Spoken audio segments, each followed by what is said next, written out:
Hi అండి. ఈరోజు సోమవారం అండి. సోమవారం రోజు పూజ అయిపోయిన తర్వాతకి నేను ఈ విధంగా మా ఇంట్లో 2 జతల కుందులు ఉన్నాయండి. వరలక్ష్మి వ్రతానికి ఎప్పుడు నేనైతే క్లీన్ చేసుకుంటాను ఇవి. వరలక్ష్మి వ్రతానికి వినాయక చవితికి మాత్రమే వాడతానండి ఈ పెద్ద కుందులు.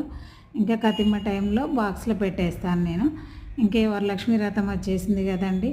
శుక్రవారం రోజు ఈ విధంగా తీసేసి చక్కగా చింతపండు సాల్ట్తో నేనైతే ఇంక ఈ విధంగా ఆ కుందుల్ని శుభ్రం చేసేసుకుంటానండి. రాగి బిందె, ఇత్తడి గిన్నె, ఒక రాగి చెంబు, రాగి ప్లేటు, హారతి ఇచ్చే ప్లేట్ అండి. ఇంకా బోనం కూడా మేము చేసేసుకుంటామండి. సండేనే వరలక్ష్మి వ్రతం అయిపోగానే చేసేసుకుంటాం కనుక ఇత్తడి గిన్నె కూడా ఈ విధంగా శుభ్రం చేసి పెట్టేసుకుంటానండి నేనైతే. ఇదిగోండి ఈ విధంగా పెద్ద కుందులు అయితే అయితే పెద్ద కుందులండి.